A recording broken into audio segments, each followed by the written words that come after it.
और हमारे फैकल्टी भी उनका स्वागत है। This call is now taking notes. This call is now being recorded.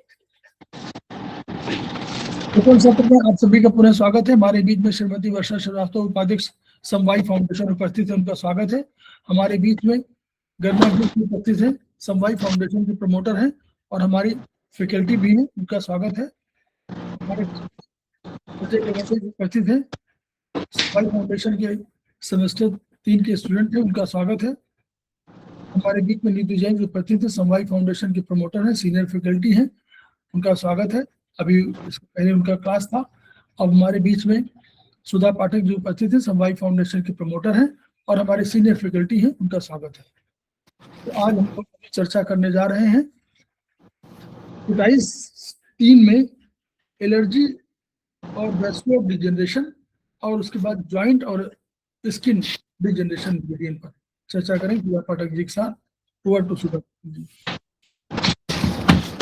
सर्वप्रथम क्लास में अरविंद सर का अभिनंदन करते हुए उपस्थित सभी साथियों का मैं स्वागत करती हूँ। फिर जैसा कि सर ने भी बताया, हमारे पहले क्लास में भी ईओबी के ऊपर ही चर्चा हो रही थी। हम सभी जानते हैं ईओबी हमारे लिए कितना इम्पोर्टेंट है, इसका ट्रीटमेंट इम्पोर्टेंट और इफेक्टिव भी है। नॉर्मल प्रोटोकॉल के अलावा ये बहुत ही इफेक्टिव ट्रीटमेंट इसमें होता है। तो इसमें इस कड़ी को आगे बढ़ाते हुए, ज़्यादा टाइम नहीं लेते हुए आगे बढ़ाते हुए, इसमें हमारा chapter number 6 AD meridian, allergy और वास्कुलर डिजेनरेशन वेसल्स मेरिडियन, इस पर हम चर्चा कर रहे थे। तो इससे पहले की क्लास में हमने एलर्जी क्या है, किस तरह से आती है, फिर टाइम पीरियड के अकॉर्डिंग कितना जल्दी और कितना तेजी से यह फैलता है। फिर हमारा अपना उसके अलावा एक होता है, हमारा होता है जेनेटिक एलर्जी होता है, जो हमारे जीन से, हमारे ये से आते हैं, पेरेंट्स से आते हैं। एक होता है हमारे एक्वायर्ड एलर्जी। इन सभी एक्वायर्ड एलर्जी जो परिस्थिति के हिसाब से या फीलिंग के, जैसे हमने दांत में फीलिंग कराई या कुछ ऐसा खा लिया है जिसका कि हमारा बॉडी एक्सेप्ट नहीं करा, उसकी वजह से एलर्जी हो, तो ये एक्वायर्ड एलर्जी, इस सेंस में ये सारी चर्चा हमने कर ली थी पिछले क्लास में अपने। अब इसमें एलर्जी मेरिडियन में अब हम इसका देखते हैं point wise description. AD meridian, इसको इसमें स्मॉल में शॉर्ट फॉर्म में एडी मेरिडियन कहते हैं। इसमें हम देखते हैं, इससे पहले हम ये जान लेते हैं कि जैसे measurement point, CMP point, AMP point, ये सारे पॉइंट्स होते हैं, AIP point, automatic innervation point, ये सारे पॉइंट्स होते हैं इसमें। तो इसके अंतर्गत जब AD1 की अगर हम चर्चा करते हैं, देखो इसका हम सबसे पहले ये जान लेते हैं कि इसका हमारे पेज नंबर 51 में इसका लोकेशन दिया हुआ है। तो हम ये जानते हैं कि हमारे मिडिल फिंगर में टुवार्ड्स रिंग फिंगर इसका लोकेशन होता है, यिन यांग बॉर्डर पर इसका लोकेशन होता है। और अगर AD1 की मैं बात करूं तो AD1 MP पॉइंट है, मेजरमेंट पॉइंट है इसका, allergy of lower part of the body, lower part of the body का मेजरमेंट पॉइंट है।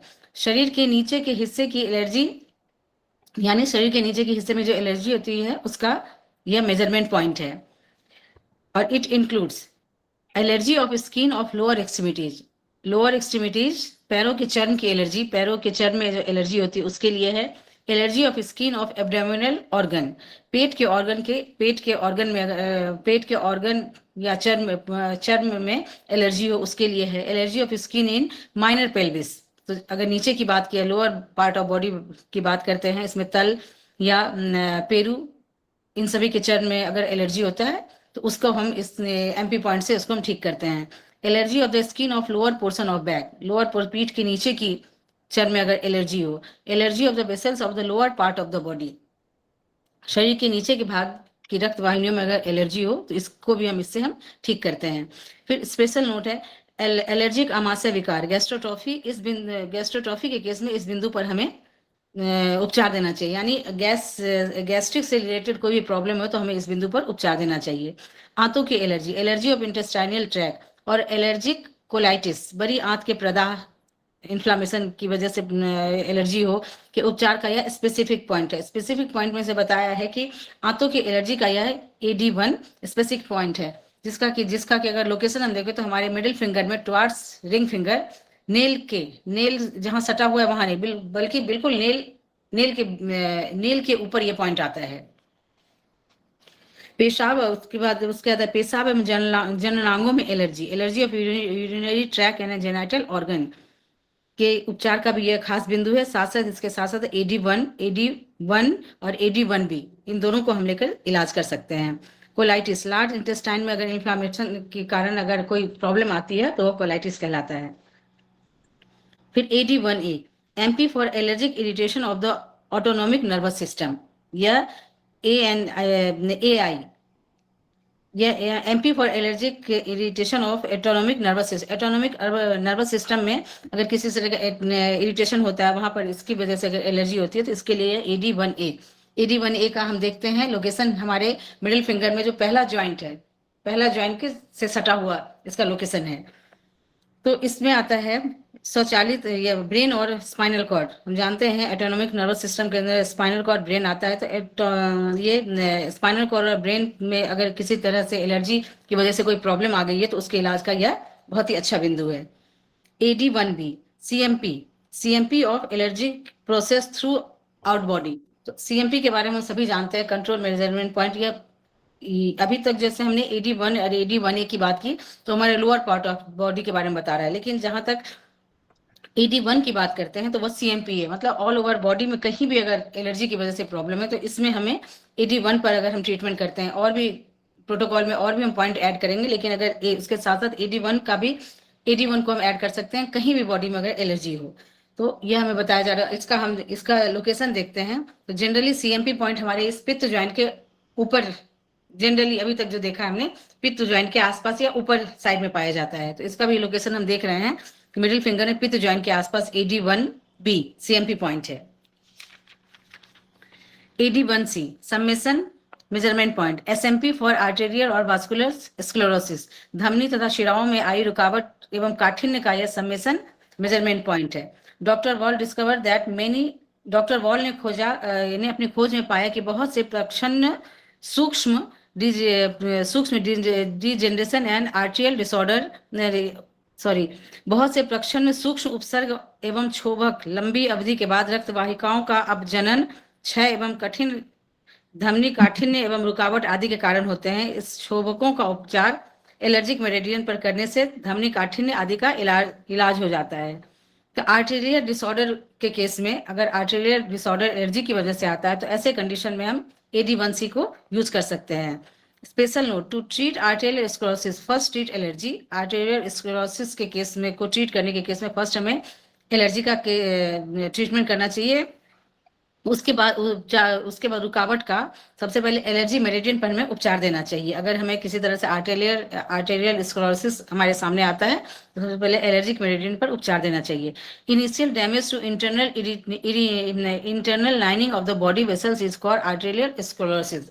यह बता रहा है initial damage internal lining of blood vessels में अगर इनिशियल डैमेज हो वह आर्टेरियल स्क्लेरोसिस कहलाता है। आर्टरीज कितनी ब्लॉक्ड है जांचने के लिए, इसके लिए उपचार का भी यह सबसे अच्छा पॉइंट है AD1C। आर्टरीज में कितनी ब्लॉक है उसको जांचने के लिए भी बहुत ही अच्छा पॉइंट है। फिर है arterial sclerosis is a progressive degenerative condition of the wall of arteries. It is associated with the ageing that the accompanied by the hypertension. Hypertension से इसको एसोसिएट करते हैं। Loss of the elasticity increase the systolic blood pressure and pulse pressure. Loss of अगर blood pressure, systolic blood pressure और pulse pressure का अगर loss होता है, loss of elasticity increase systolic blood pressure and pulse pressure. Blood pressure और pulse pressure में अगर virtually क्या होता है, इलास्टिक जो होता है ना, वर्चुअली उसका धमनी का ये है कि ऐसे यूं फैलेगी और फिर जब जरूरत होगी तो होगा, तो उसकी जो फैलाव की वो होती है तो उसकी इलास्टिसिटी, तन्यता जो होती है उसको बोलते हैं इलास्टिक, वाला कितना सौम्य है, कितना मृदु है।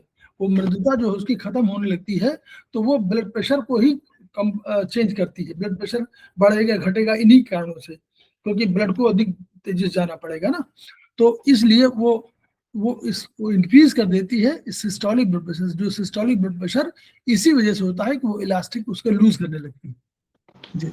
मतलब खून में अगर सप्लाई प्रॉपर नहीं हो रहा है तो इसकी वजह से अगर कोई प्रॉब्लम आ रही है, एलर्जी की वजह से अगर ऐसा हो रहा है तो इसके लिए उपचार का भी हम AD1C इसको हम ये कर सकते हैं। डॉक्टर वॉल ने माना कि ये वैस्कुलर है, वैस्कुलर और वेसल्स की, तो अगर Vessels. वेसल्स में कोई डिजेनरेशन हो रहा है, यानी उसकी तन्यता में, इलास्टिसिटी में उसमें रुकावट आ रही है, कमी आ रही है, तो उसका उपचार आप इसमें देंगे।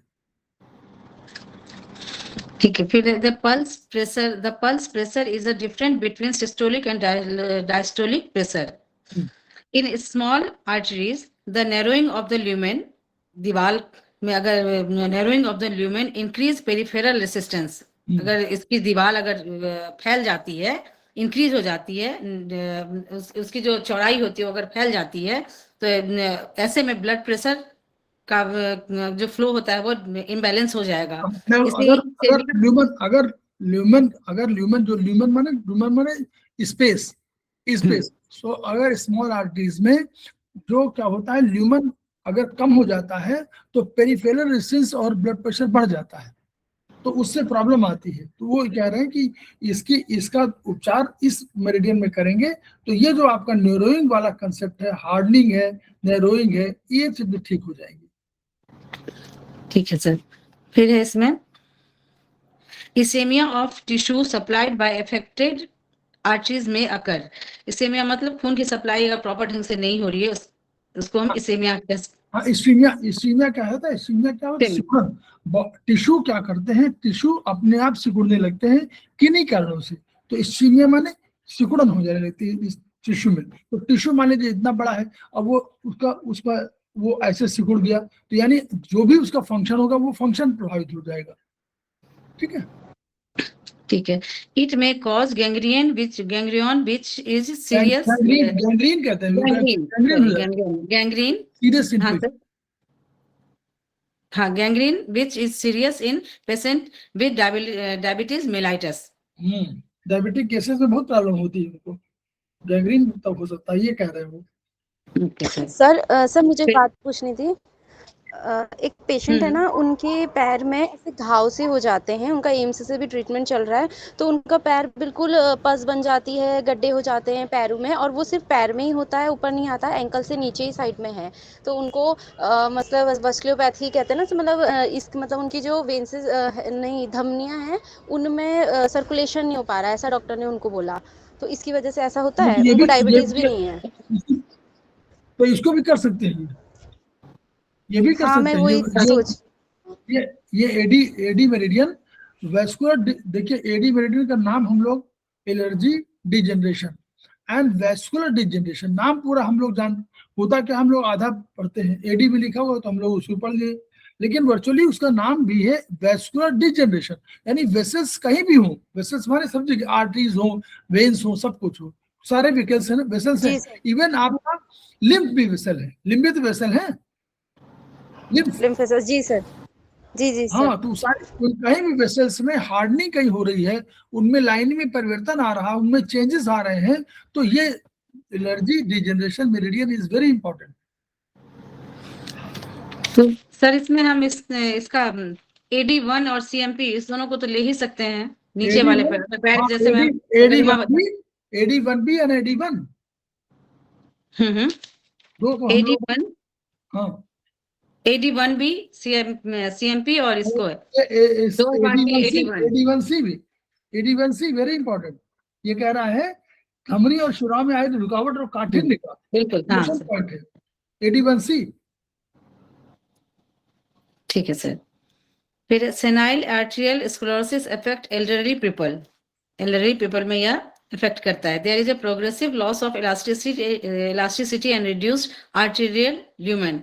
इसके ल्यूमेन में, आर्टेरियल ल्यूमेन में इलास्टिसिटी और रिड्यूस होता है। प्रोग्रेसिव लॉस जो है वो और इलास्टिसिटी, ये दोनों रिड्यूस होता है इस केस में। Is cause cerebral ischaemia and loss of mental function. There may be hypertension also. इसकी वजह सेरेब्रल इसेमिया की वजह से उसमें हाइपरटेंशन भी हो सकता है। जो बुढ़ापे में क्या होता है, जो एजिंग प्रोसेस होता है, तो उससे क्या होता है, आर्टेरियल स्क्लेरोसिस होती है, धमनी जिसको काठिन्य बोलते हैं। काठिन्यता माने इलाज, मतलब देखिए जैसे वो है, फुलाते हैं ना गुब्बारा, तो गुब्बारा यूं फूल जाता है। मान लीजिए गुब्बारा फूलना बंद कर दे, और मूवमेंट न हो जाए तो उसको हम लोग बोलेंगे गुब्बारा में जो वॉल्स है वो कठिन हो गई है, तो वो काठिन्य बोलेंगे। तो ऐसे ही आर्टरीज फैलती पिचकती हैं। जब आप ब्लड का फ्लो बढ़ जाता है, जब पंप करता है तो नेचुरली तभी तो फोर्स जाएगा वो arterial sclerosis affects elderly people. अगर ये हो जाएगा तो उनको एल्डरली पीपल को अफेक्ट हो, कैसे होगा? There is a progressive loss of elasticity. जैसे क्या होता है, धीरे धीरे जब इलास्टिसिटी कम होने लगती है तो वो फिर यहीं पर आ गया, फिर यहाँ से इधर नहीं जाता। तो अगर इतने पे आ गया और फिर नहीं मूवमेंट हो रहा, इसका मतलब कि वो इलास्टिसिटी जो जैसे होता है ना, कोई चीज फेंकिए रबर को फिर आ जाए, तो वो वाला इलास्टिसिटी का कंसेप्ट है मृदु। अगर आयुर्वेद की भाषा में कहे तो मृदुता खो देता है, तन्यता खो देता है। तो क्या होता है फिर उसका ल्यूमन कमजोर, ल्यूमन यहाँ पर यू आ गया। अब ल्यूमन माने स्पेस कम हो गया। अब स्पेस कम हो गया तो इट कॉजेज सेरेब्रल इस्कीमिया। अब इससे क्या हो जाए, अब ये इसने क्या किया, इस आर्टीरियल से अब ब्लड सप्लाई कहाँ हो रही है? ब्रेन को। अब ब्लड सप्लाई जब हो रही है तो सेरेब्रल इस्कीमिया क्या करेंगे, सेरेब्रम जो है उसको क्या हो रहा है, रक्त कम मिल रहा है। तो वो सिकुड़ जो उसकी नर्व जो उसके पोषक तत्व है, जब नहीं किसी टिश्यू को मिल रहा है तो टिश्यू क्या करेगा, कम होने लगेगा। इस्कीमिया माने सिकुड़न आने लगेगी। तो सिकुड़न आने मतलब स्पेस कम होने लगेगा उसका। अब आप समझ लीजिए हमारे पास ब्रेन में जितने भी हैं सब संख्या में गिने हुए, मान लीजिए 10 लाख है। अब 10 लाख में से 5 लाख हमारे सिकुड़ गए हैं, तो नेचुरली हमारा फंक्शन सारा ब्रेन का, सोचने का तरीका, याद करने का, सारी चीजें प्रॉब्लम हो जाएंगी। एंड अब मेंटल फंक्शन, सारे मेंटल फंक्शन कम हो जाएंगे। There may be hypertension also. ठीक है, ठीक है सर। उसके बाद है AD2 MP allergies of the upper portion of the body including organs. Upper portion of body का यह मेजरमेंट पॉइंट है। Allergy of chest and throat, छाती और गले में अगर एलर्जी हो तो इस पॉइंट को हम ले सकते हैं। Allergy of skin of chest, allergies of upper portion of back, allergies of neck, allergies of upper extremities, हाथों और बाहों में अगर किसी कारण से एलर्जी आ गई हो तो इसको ले सकते हैं। This point treats allergy of respiratory organ and asthma.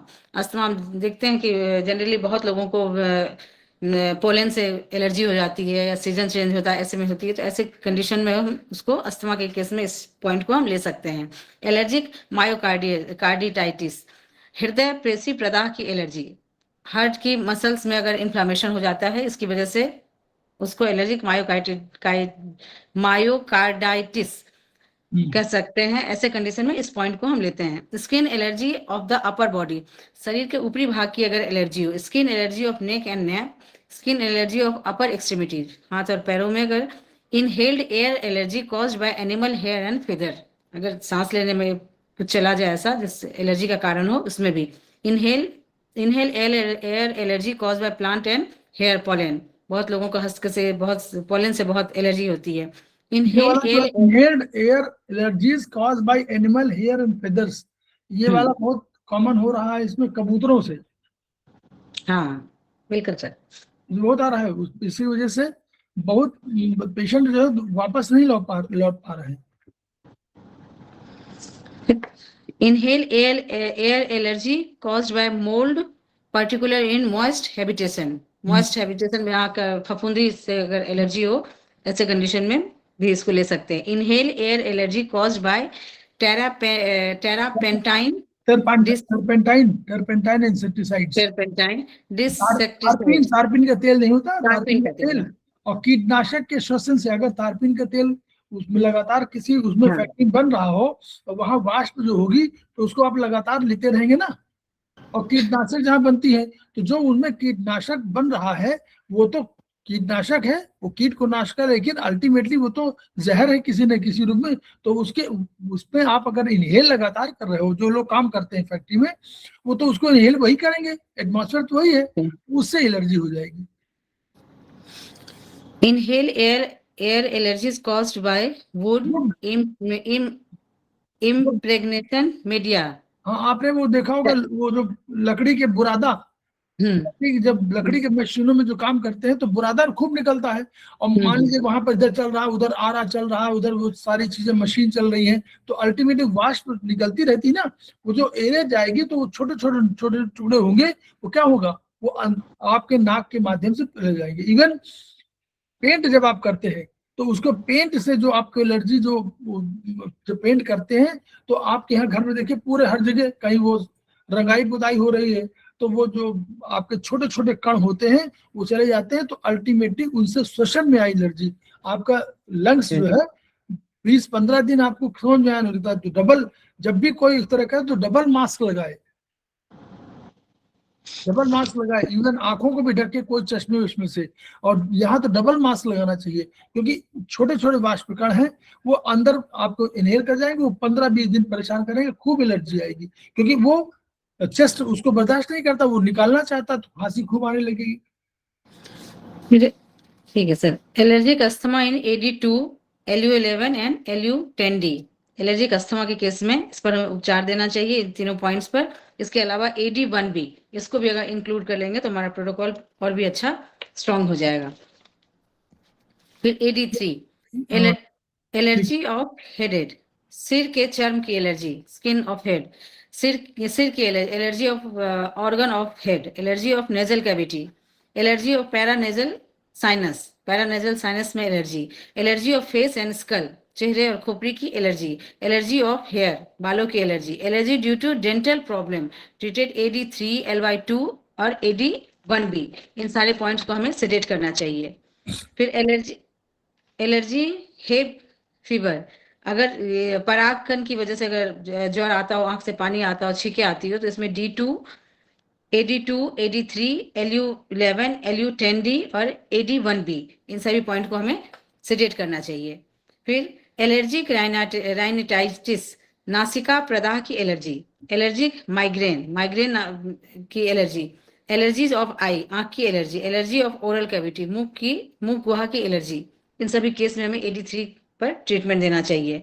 Special acquired allergy are most of the time preceded by the impairment of liver के इम्बैलेंस की वजह, लीवर में खराबी आने की वजह से अधिकतर टाइम एक्वायर्ड एलर्जी होता है। Hence the treat liver also in cause of allergy specially treat liver 3। तो ये कहने का मतलब एक्वायर्ड एलर्जी हमारे बॉडी में होता है, वो लीवर की इम्पेयरमेंट की, लीवर के डिस्टर्ब होने की वजह से होता है। तो हमें जब भी एलर्जी का इलाज करते हैं तो उसमें हमें लीवर पर भी इलाज देना चाहिए, स्पेशली लिवर 3। और लिवर 3 को बढ़िया पॉइंट, लिवर 3 बढ़िया पॉइंट है। एक आपको ट्रिपल वार्मर का 4 पॉइंट भी आपको ठीक पॉइंट है, क्योंकि ट्रिपल वार्मर चाहे उसमें मेथी लगाइए, उसमें लगाइए एलर्जी के मामले में। प्लस एलर्जी का इस पे SP10 है, किसी पॉइंट है SP10 भी है क्या? सर SP10 है। जी सर SP10 है, मैं लगाती थी SP10। SP10 हो गया, लिवर 3 हो गया, और आप ट्रिपल वार्मर 4 में केवल मेथी लगाइए, और उसके साथ ये AD वाले आप जो लगाइए। और स्पेशली जेंट्स लेडीज दोनों के लिए कह रहा हूँ, स्पेशली लेडीज, जो भी आप कोई भी क्रीम, हेयर लोशन, मस्कारा, कोई भी शैम्पू कोई भी यूज करते हैं, तो नेचुरली आपको K1 पॉइंट को ब्लैक कलर ओरिजिनल पे जरूर लगाइए, K1 पॉइंट पर जरूर लगाइए। और बीच बीच में लीवर 3 को, अब तो आप जो सारे लोग फिजियोथेरेपिस्ट हैं, आप लोग लीवर का ओरिजिनल पॉइंट पर, लीवर के मेरिडियन पर जरूर देखिए। आप कुछ नहीं करिए, जो पॉइंट आपको दर्द कभी मिले उस पॉइंट को आप सेडेट जरूर कर लिया करिए। लीवर 2, लीवर 3 स्पेशली देखिए, दोनों में आपको दर्द मिल सकता है, क्योंकि इतने जो चीजें आप देख रहे हैं इन सब में कहीं ना कहीं एलर्जी होना है, क्योंकि अल्टीमेटली केमिकल से सब बने हुए हैं। कोई भी आप ऐसा होता, हर्बल जो कहता है वो भी हर्बल नहीं होता है। हर्बल केवल जो वो मेहंदी के अलावा जो मेहंदी होती है उसको आप पीस करके खुद पीसिए, तब तो वो मेहंदी है। अगर उस मेहंदी को आपने मार्केट से परचेज किया तो उस मेहंदी में कोई ना कोई कॉस्मेटिक कुछ न मिलाया हुआ होगा, तो वो जो मिलेगा तो कॉस्मेटिक तो आ गया आपके पास। तो कॉस्मेटिक आ गया, चूंकि यूज होता है भाई, ऐसा सभी लोग यूज करते हैं। इवन साबुन भी तो यूज करते हैं हम लोग, साबुन में बिल्कुल। मिलाया, तो हम लोगों को K1 पॉइंट को, लीवर 3 के पॉइंट को, 2 के पॉइंट को और AD1B कम से और कुछ नहीं, AD1B तो यूज कर सकते हैं। और स्किन के भी, जब भी स्किन का इलाज करिए तो AD का इलाज जरूर करिए प्लीज। ठीक है सर। आगे चले। फिर तो क्या हमारा हो गया, खत्म हो गया ना? चैप्टर, हाँ सर, एडी तो खत्म हो गया। हाँ, ठीक है, अब कौन सा? Chapter number 8, joint and articular degeneration vessels, JD chapter number meridian. ठीक है, चलिए आ गया 62। हाँ, फिर हम अब एक और इम्पोर्टेंट टॉपिक जॉइंट या जेडी मेरिडियन के ऊपर हम इस पर चर्चा करते हैं, पॉइंट वाइज देखते हैं कि किस तरह से यह काम करता है और इसका लोकेशन क्या है। स्थिति, यह मेरिडियन सेकेंड टो के नाखून के पास टीबियल साइड से प्रारंभ होकर पांव के डॉर्सम तक जाती है। पहले दिखा Second toe- दें, दिखा दें। हाँ सर, हाँ सर, बिल्कुल। देख लीजिए आप लोग, ये है पैर में। अब पैर में आ गए। जेडी हाँ। मेरिडियन के बगल में कौन से मेरिडियन है आप लोग बताइए, आप मत बताइएगा, और बताइए सब लोग, कोई आप बताएं, गरिमा मैडम बताएं। जी सर। गरिमा मैडम, जी जेडी सर। मेरिडियन के बगल में कौन से मेरिडियन है पैर सर में? स्टमक है, स्टमक। आप समझ लीजिए, हम लोग स्टमक को तो जान रहे थे, चाइनीज ने बताया, इसको हम लोग मान लीजिए नहीं जान रहे थे, लेकिन याद करिए इसमें कोई कुछ पहनते हैं? सर हाँ जी, वो पहनते हैं ना पैर में, जो बिछुए वगैरह होते हैं। बिछुए। ठीक है ना? तो हाँ। बिछिया अपने आप जो पहनाया गया, वो धार्मिक अनुष्ठान में भले मान लिया गया हो, सिस्टम में है, ब्यूटिफिकेशन में मान लिया गया हो, लेकिन है उसका यूज क्या? जेडी और स्टमक दोनों को ठीक करने वाला था मेरिडियन। ठीक है, चलिए अब आगे। जी सर। यहाँ शुरू होती है, आगे हम बताते जाएंगे। ठीक है, हाँ चलिए मैडम। इसका हमने देखा पिक्चर में, इसका है फर्स्ट सेकंड टू में टुवर्ड्स थंब साइड इसका लोकेशन है। इस बिंदु, इसमें टोटल बिंदु की संख्या 7 है। मेरिडियन दोनों तरफ बाइलेटरल है, ये बाइलेटरल है। इसकी विशेषता है, joint and articular degeneration vessels treat the degeneration of various joint of the human body. जैसे तुम जानते हैं कि हमारे ह्यूमन बॉडी में इतने सारे हड्डियों में, सब जगह जॉइंट का मतलब हड्डियों का जुड़ना, कितने सारे जॉइंट्स हैं। तो इस चैप्टर के माध्यम से शरीर के किसी भी जॉइंट में किसी भी तरह का अगर दर्द हो तो उसका हम इलाज कर सकते हैं। जैसा कि इसने बताया है कि पूरा बॉडी वाइज कहीं भी जॉइंट हो उसमें हम इसका उपचार दे सकते हैं। जैसे joint of upper and lower extremities, joint of pelvic girdle, पेलू या कूल्हे के पास का hip joint, joint of vertebrae of spine, इसमें फिर शोल्डर गर्डल, शोल्डर जॉइंट, इसमें शोल्डर जॉइंट कंधे के जोड़ में, एटलस जॉइंट जैसे सर्वाइकल की जो पहली ये होती है vertebrae, atlas joint, temporo mandibular joint, कनपट्टी और अधोहनु, कनपट्टी के पास जो जॉइंट होता है उस जगह के जॉइंट का, jaw joint, joint of occipital and head, sir के ऊपर का जॉइंट, जॉइंट ऑफ एल्टेनो एक्जिलर, सर्वाइकल के प्रथम वर्टिब्री का कांक का जोड़, के कांक का जोड़। तो एक हमने देखा एटलस और दूसरा है एल्टेनो एटलेनो एक्सियल जॉइंट। इन दोनों जगह के जॉइंट का भी एटलस की वजह से एटलांटो बना, एक्सिलिस की वजह से एक्सिस वाला बना, तो वो दोनों का उनका सर्वाइकल की प्रथम वर्टिब्री और कांक का जोड़ सेकंड वाला है। ठीक है, एटलांटस, एटलांटो और एक्सिला, दो, एटलस और एक्सिस दोनों का जोड़ है। तो ये पूरा मतलब सारे ऊपर के जोड़ के लिए जेडी, ये कौन सा है आपका जेडी? नहीं बता रहा है, अभी तो सिर्फ जॉइंट के बारे में नहीं बता है, रहे हैं। ये बता रहे हैं सारे जो भी जॉइंट है, जो भी आपके शरीर में जितने भी जॉइंट है, सब के लिए कह रहे हैं कि इवन वर्टिब्री भी जो जोड़ी पर है, तो उन सब का ये मेरिडियन का बहुत बढ़िया पॉइंट। चलिए आगे। फिर the meridian also treats synovial membrane of all joints, सभी जॉइंट के बीच में साइनोवियल मेम्ब्रेन, उसके बीच उसमें भी प्रॉब्लम के लिए इसको ट्रीट कर सकते हैं। The synovial fluid of the joints get dried up and joint become stiff, जब यही साइनोवियल फ्लूइड जब जम जाते हैं तो स्टिफनेस आ जाती है, इसकी वजह से जॉइंट में दर्द होता है। This meridian treats the allergic irritation of the joint. तो यह एक तरह से यह मेरिडियन एलर्जिक इरिटेशन जॉइंट में जो होता है उसका इलाज करता है।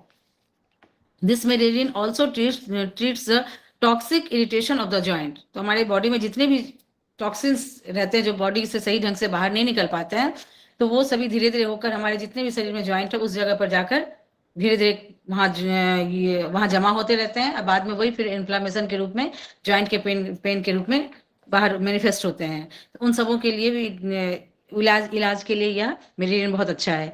This meridian also treat rheumatism of the joint.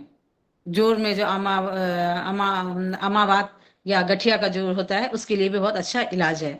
इस मेरिडियन में केवल एक सीएमपी पॉइंट है। JB1B is a CMP of all joint including spine. CMP है तो पूरे बॉडी में जितने कहीं भी जॉइंट में अगर प्रॉब्लम है उसके लिए हम इसको ट्रीट कर सकते हैं। What is joint and what is synovial fluid?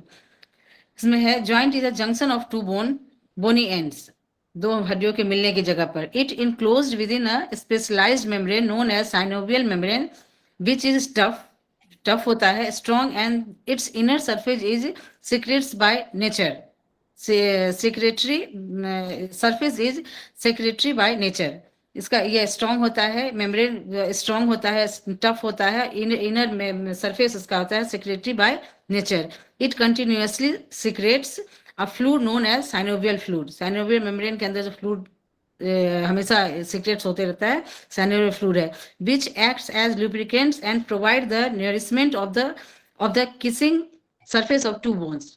यह प्रोवाइड कराता है नरिशमेंट, और जहां दो बोन मिलते हैं उस जगह पर यह उस जगह को यह लुब्रिकेट करके रखता है।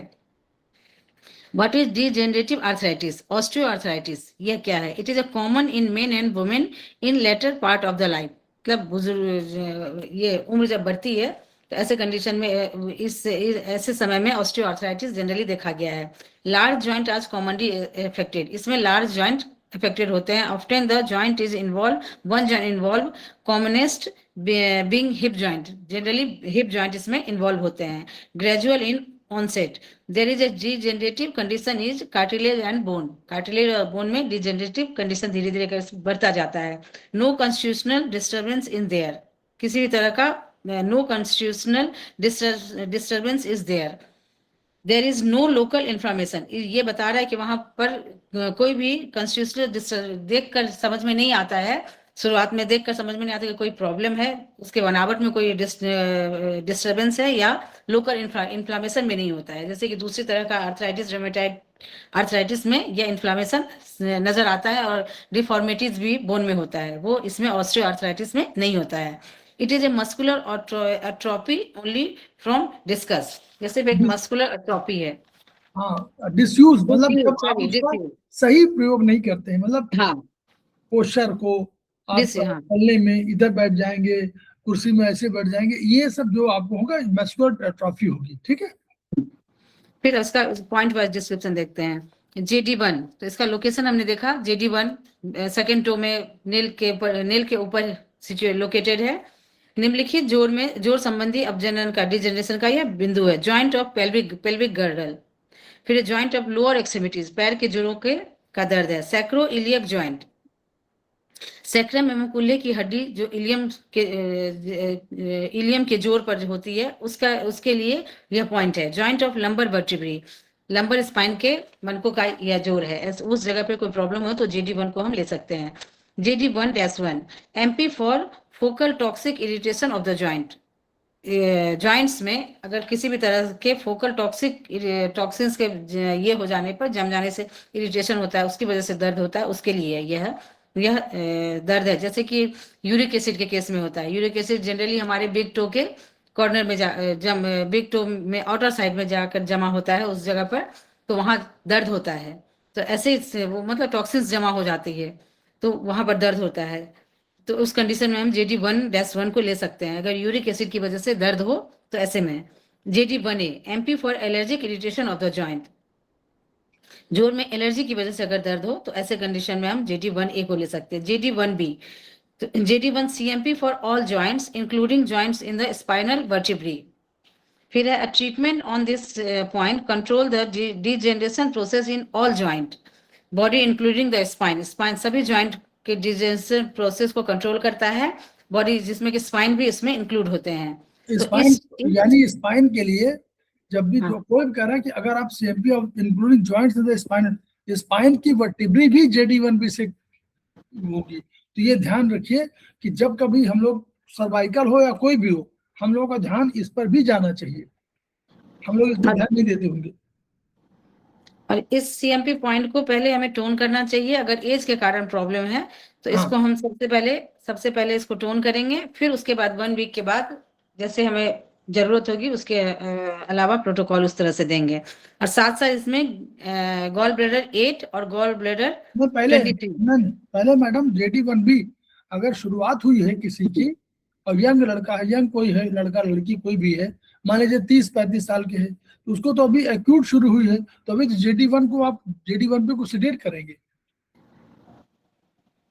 अभी कहाँ डिजनरेशन शुरू हुआ? हेलो, अगर एक्यूट कंडीशन है तब तो सर सेडेट करेंगे, लेकिन अगर कंडीशन में सिडेट करेंगे हम लोग।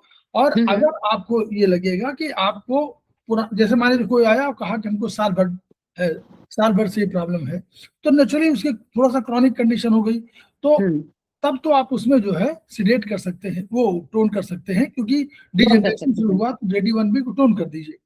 और एक बार अगर आप देख सकें उसकी एनर्जी को, तो वो भी देख लीजिए, JD1B के पॉइंट को आप टच करिए और आपको लगेगा, अगर आप मेल है तो वही वाला जो हम लोग बताते नहीं है कि ऐसे आप चेक करेंगे और मेल है, इंडेक्स है उसको, और उसमें मिल रहा है, कोई करंट मिल रही, तो इसका मतलब कि उसको वहां पर टोन करना है।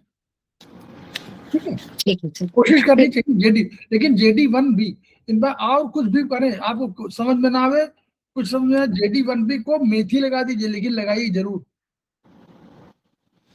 ठीक है सर। फिर है JD1C, MP for synovial membrane of all joint. पैरों के लिए, घुटने में जो भी दर्द आपको करना हो करिए। आपको UB वो GB 34 लगाइए, 33 लगाइए, JD1C जरूर लगाइए। JD1C को हम इसके लिए जो यस साइनोवियल मेम्ब्रेन की वजह से अगर दिक्कत हो रही है, कटकट की आवाज आ रही है जॉइंट में, तो ऐसे कंडीशन में हम JD1C को ट्रीट कर सकते हैं। फिर है JD2, MP for joints and articular degeneration, joints off shoulder, girdle and arms, कंधे के चारों तरफ के जोड़ का तथा बाह के जोड़ एवं कोहनी के में अगर दर्द हो तो उसमें ले सकते हैं। Lower cervical and thoracics vertebrae joint C4 से C7 तक और T1 थोरेसिक्स 1 से थोरेसिक्स 12 तक, इस लोकेशन में अगर दर्द है तो इसके लिए हम ये पॉइंट ले सकते हैं। जॉइंट्स ऑफ शोल्डर, बस यहीं पर ध्यान दीजिए। JD2 के लिए स्पेशली JD में देखिए लिखा हुआ लोअर सर्वाइकल, यानी जो आपका C1 से लेकर के C4 तक जा रहा है वो केवल ऊपर जा रहा है और नीचे आ गया है। C4 से नीचे जितना हित करिए, थोरेसिक तो आ ही रहा है, उसमें कोई प्रॉब्लम नहीं है, वो तो हमेशा याद रहेगा आपको। थोरेसिक के बीच में प्रॉब्लम कहाँ है कि C4 से C7 तक, इसको JD2 में रखा हुआ है। बस यहाँ ध्यान दे लीजिए, C1 से लेकर के C4 तक आपको ऊपर JD3 में दे दिया है, लेकिन JD2 में दिया है C4 से C7 तक के प्रॉब्लम, और थोरेसिक तो आएगा ही आएगा। ठीक है सर।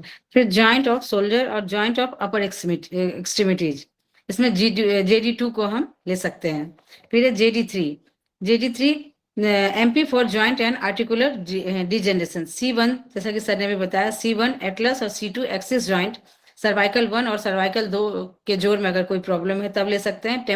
टेम्पोरो मेडिबुलर जॉइंट, कनपट्टी के पास या निचले जबड़े का जोड़ में दर्द हो। अपर सर्वाइकल वर्टिब्री जो कि C1 से C4 तक है, वहां पर joints of atlanto occipital, cervical 1, cervical पीछे के साइड में सर्वाइकल 1 तथा खोपड़ी के स्कल का जो जोड़ होता है उसमें प्रॉब्लम हो तब हम JD3 को ले सकते हैं।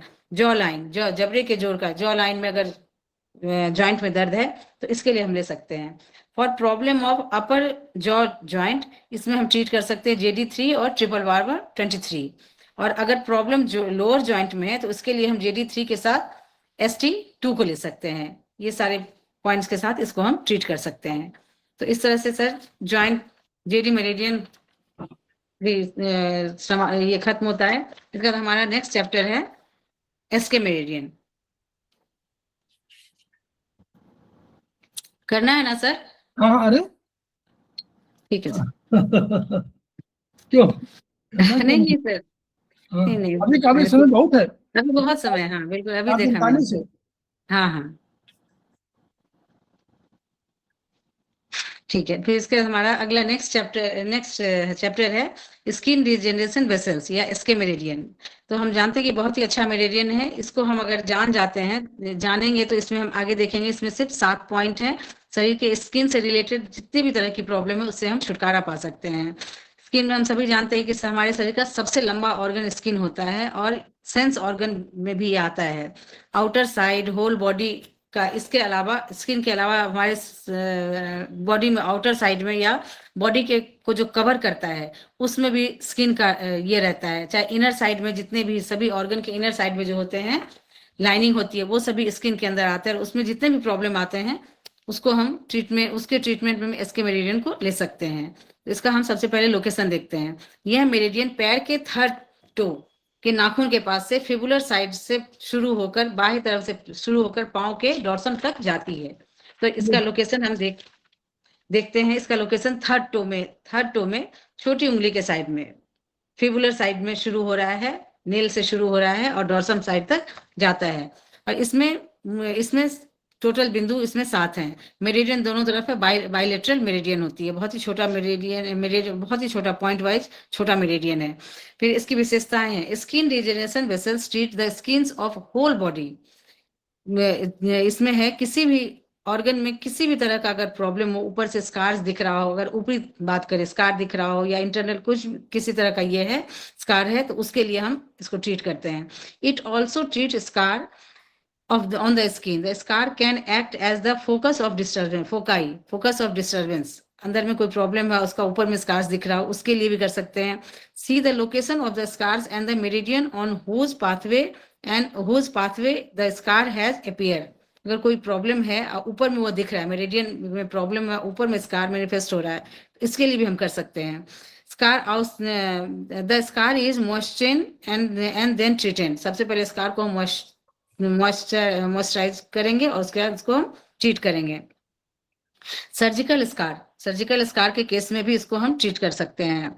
सिंपल मसाज के साथ पूरे मेरिडियन में इसके पॉइंट को हम ट्रीट कर सकते हैं। Stretch marks on the lower abdomen, pregnancy के बाद लगभग हो जाता है लेडीज को।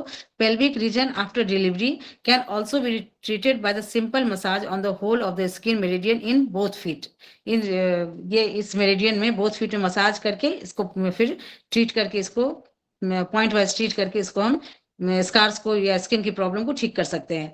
Alternative apply methi strip on the whole skin meridian. इसको कहा जा रहा है कि और कुछ करें ना करें, हम इसको अल्टरनेटिवली मेथी स्ट्रिप्स के साथ भी इसको हम ट्रीट कर सकते हैं। मसाज और मेथी स्ट्रिप लगाकर इसको हम ट्रीट कर सकते हैं। Treat allergic meridian along with skin meridian to find the out where an existing allergy is caused। तो जैसा कि सर ने अभी बताया कि एलर्जी मेरिडियन, अगर स्किन मेरिडियन का इलाज करते हैं तो हमें इसकी एलर्जी मेरिडियन का भी हमें इसका इलाज करना चाहिए कि हो सकता है एलर्जी की वजह से स्किन में कोई प्रॉब्लम आ रही हो इसकी वजह से। Allergy are in the inside of the body, शरीर के अंदर भी हो सकता है या कॉन्ट्रैक्ट भी एलर्जी होता है, उसका भी हम एलर्जी का इलाज कर सकते हैं। फिर ट्रीटमेंट ऑफ स्कार, अगर हम SK1A indicates the scar foci, इसमें पॉइंट वाइज बताया गया है कि SK1A को अगर हम देखें तो वह है indicates scar foci, focus of disturbance के बारे में बता रहा है। SK1 treats scar in the lower part of the body and the lower extremities. SK1 lower part of the body के बारे में बता रहा है, अगर वहां कोई प्रॉब्लम है उसके बारे में हम ट्रीट कर सकते हैं। SK2 treats scars in the upper part of the body including arms and head, neck, chest and upper back. SK3 treats scar in the head and skull including face के साथ साथ हेड और school में कोई problem हो उसके लिए treat करेंगे। स्किन डिजेनरेशन इंक्लूड्स, इसके अलावा ये बता रहा है डिजेनरेशन में ये सारी चीजें भी आती हैं। चर्म में रंग का परिवर्तन होना, चर्म पर दाग धब्बे, फुंसी या घमौरी का होना, ये सभी प्रकार के चर्म रोग का आना, चर्म पर लकीरें बढ़ना या सलवट आना, रिंकल्स आना, चर्म के बालों का रोग होना, स्किन में जो हेयर होते हैं उसकी वजह से कोई प्रॉब्लम आ रही है, चर्म का अति सूखापन अथवा अति गीलापन, ड्राइनेस या ऑयलीनेस की वजह से भी हो सकता है, या स्कार्स की वजह से अगर कोई प्रॉब्लम आ रही है तो इसको हम इस मेरिडियन को ट्रीट कर सकते हैं। ये तो हमने देखा ओवरऑल इसको कब ट्रीट करते हैं। अब इसका पॉइंट वाइज देखते हैं। तो SK1 MP of skin designation of the following part of the body, skin of lower part of the body, lower part of the body में के चर्म में अगर कोई प्रॉब्लम आ रहा है तो उसके उपचार का अच्छा बिंदु है। Skin of abdomen, skin of lower back, skin of seats बैठने की जगह, स्किन ऑफ लेग्स, तो लोअर एक्सट्रीमिटीज में सभी आते हैं। इसके लिए हम SK1 को ट्रीट कर सकते हैं। SK1-1 इसका हम SK1-1 lymph vessels of the skin, SK1-1 के बारे में कहा गया कि lymph vessels of the skin है, मतलब एक तरह से अगर लिम्फ के जम जाने की वजह से कोई प्रॉब्लम अगर आ रही है तो इसके लिए यह lymph vessels of the skin है।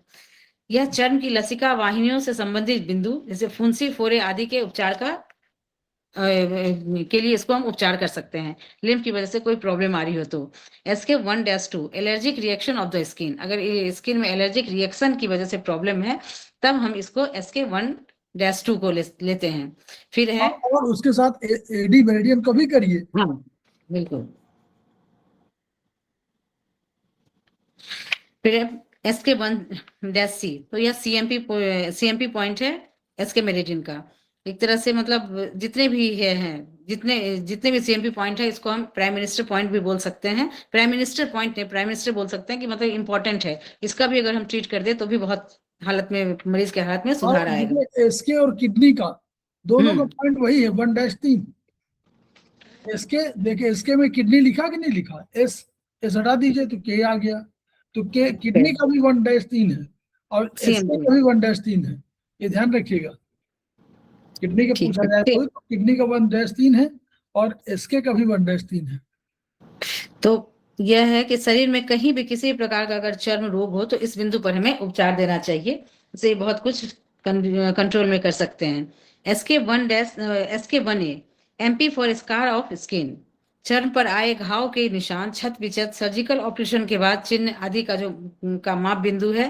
प्रसव के बाद पेट, पेरू आदि में अगर स्कार्स आ जाते हैं तो इसके लिए भी उपचार का ये बहुत ही अच्छा बिंदु है। तो इसका एक बार फिर से हम अगर CMP का लोकेशन देखें तो वह हमारे पित्त ज्वाइंट के ऊपर में है, 3rd टो में पित्त ज्वाइंट के ऊपर में इसका लोकेशन है।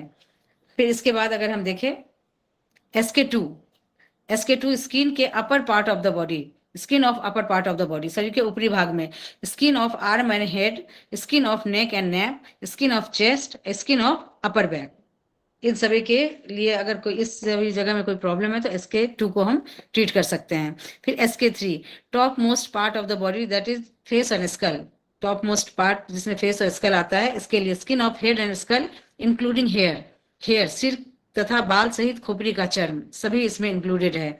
स्किन ऑफ फेस, इसके लिए भी इसमें भी हम ट्रीट कर सकते हैं, SK3 को हम ट्रीट कर सकते हैं। फिर है स्पेशल नोट, प्रसव के बाद पेरू जांग में अगर स्कार्स, स्ट्रेच मार्क्स आते हैं तो इसके लिए उपचार के लिए SK1, SK1-1, SK1-3, SK1-A इन समय पर हमें ट्रीटमेंट करना चाहिए। और साथ साथ इसके अलावा SP4, PN4 इन दोनों पर भी हमें इसके साथ साथ उपचार देना चाहिए। एलर्जी तथा चर्म का घनिष्ठ संबंध होता है, जैसा कि अभी हम चर्चा भी कर रहे थे कि दोनों ही मेरिडियन पर हमें ट्रीटमेंट देना चाहिए। अतः चर्म का उपचार करने से पहले जांच लें कि चर्म रोग का कारण एलर्जी तो नहीं है। यदि एलर्जी है तो क्या कारण है, कि वह एलर्जी क्या शरीर के अंदर की है या बाहरी संपर्क, साबुन इत्यादि के कारण हुआ है।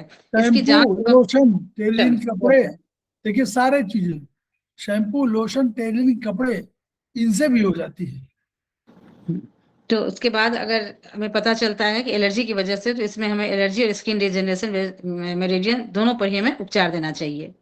फिर SK1-2 शरीर पे आए एलर्जी जनित परिवर्तनों का जांच बिंदु है। अगर SK1-2 को अगर हम स्टिमुलेट करते हैं, वहां दर्द पाया जाता है, दर्द अगर मिलता है तो हम समझ सकते हैं कि यह एलर्जी की वजह से यह चेंज आया है स्किन में। शरीर में जिस स्थान के चर्म पर एलर्जी हुई है उस स्थान से संबंधित स्किन मेरिडियन पॉइंट तथा एलर्जी मेरिडियन पॉइंट यानी AD1A allergic irritation of autonomic nervous system एवं AD1B CMP for allergic process through the body. Allergic process की वजह से बॉडी में चेंज आ रहा है, तो ऐसे कंडीशन में हमें AD1A और AD1B इन दोनों पर भी हमें इलाज करना चाहिए। तो इस तरह से हम दोनों को एक साथ अगर समझ जाएंगे, एलर्जी की वजह से स्किन में प्रॉब्लम है, तो दोनों मेरिडियन को एक साथ ट्रीट करके हम अच्छा इलाज प्रोवाइड करा सकते हैं, दे सकते हैं पेशेंट को। इस तरह से हमारा ये एसके मेरिडियन, जो कि सच में बहुत छोटा था, वो भी समाप्त हो गया सर।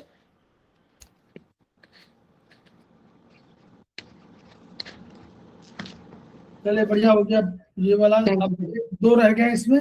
सेमेस्टर 3 में केवल 2 रह गए हैं, वो शायद कल हो जाएंगे। कल 2 है कि आप कल एक ही मैडम? सर कल तो मेरी क्लास नहीं है। नहीं, कल उनका है, नीतू की है। नीतू हाँ, मैडम शायद 1 या 2 है, तो वो पूरा हो जाएगा। तो हमारा ये वाली किताब जो है पार्ट 3 वाली, ये पूरी हो जाएगी। फिर पार्ट 4 में कुछ बचेगा तो हम लोग बाद में करवाते रहेंगे। तो हमारे जो है टिंका सर को हम लोग पुनः प्रणाम कर रहे हैं। और उन्होंने 3 ट्रीटाइज 4, ट्रीटाइज 5 3 किताबें लिखी हैं। हम लोग 5वीं किताब पर तो ध्यान ही देते, उस पर हम लोग कभी कभी उस पर ध्यान देते हैं। तो कोशिश हम लोग करते हैं कि भाई ठीक है, ट्रीटाइज 3 और 4 पर दोनों पर पढ़ा देते हैं। ट्रीटाइज 4, 5 पर भी कभी कभी कुछ हम लोग चैप्टर्स उसके स्पेशल केसेस में, स्पेशल क्लास में चलाते हैं। तो हम लोग जो भी एनर्जी पाए, किसी के पास भी हो, उस एनर्जी का प्रयोग 2 तरह से है। एक तो प्रयोग है कि आप उसका ट्रीटमेंट स्वयं करिए, और उस ट्रीटमेंट में पार्ट अपने पर, अपने घर परिवार पर, और जो आसपास पड़ोस में कोई मिले या जो आए उस पर ट्रीटमेंट करिए। दूसरा, जो आपके पास ज्ञान है उस ज्ञान को डिस्ट्रीब्यूट कर दीजिए, ताकि जो है और दूसरे को मिले, वो भी ये प्रयोग कर सकते हैं। तो इससे एक धारा बनेगी। उस धारा के लिए ही खिमका सर प्रयासरत थे, और उन्हीं की इन शब्दों को पुनः याद कर रहे हैं। Each one reach one, each one treat one, each one teach one. इन्हीं शब्दों के साथ हम लोग कल फिर मिलते हैं दूसरे चैप्टर के साथ। ठीक है, thank you sir. Thank you. Thank you.